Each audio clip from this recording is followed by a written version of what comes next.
எப்படி செய்யறதுன்னு பார்க்க போகிறோம். இதற்கு தேவையான பொருட்கள் வந்து பாசிப்பருப்பு, கேப்சிகம், 2 கேப்சிகம் எடுத்துருக்கேன், 1 டம்ளர் பாசிப்பருப்பு. அவ்வளோதான் இதுக்கு தேவையான பொருட்கள். அதுக்கப்புறம் உப்பு, சாம்பார் பொடி, தேங்காய், பச்சை மிளகாய், ஜீரகம் எப்பயும் போடலாம்.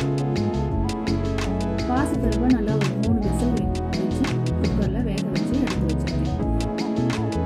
கேப்சிகனை 1 விசில் வச்சு நீங்கள் குக்கரில் வச்சுக்கலாம். நான் கடாயிலேயே வந்து வேக வச்சு எடுத்துட்டேன்.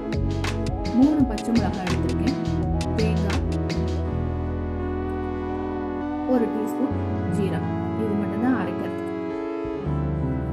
இப்போ வந்து வேக வச்ச பாசிப்பருப்பில் வந்து கேப்சிகமை போட்டு நல்லா மிக்ஸ் பண்ணி கொதிக்க விடணும்.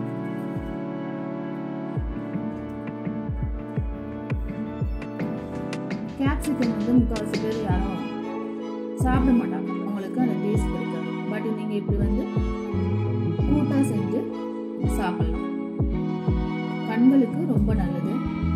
உடல் எடையை குறைக்கணும்னு நினைக்கிறாங்க, அடிக்கடி இதை உணவில் சேர்த்துக்கணும். பாசிப்பருப்பும் வயிற்றில் இருக்க புண்ணெல்லாம் ஆற்றும். குழந்தைகளுக்கும் ரொம்ப நல்லது பாசிப்பருப்பு. ஸோ கேப்சிகம் வந்து சாப்பிடாத குழந்தைகளுக்கு இந்த மாதிரி நீங்கள் கூட்டாக செஞ்சுட்டு கொஞ்சம் சாம்பார் பொடி 1 டீஸ்பூன், 2 டீஸ்பூன் சேர்த்துக்கேன். உங்களுக்கு தேவைக்கேற்ப நீங்கள் சேர்த்துக்கலாம். நல்லா மிக்ஸ் பண்ணி விட்டுட்டு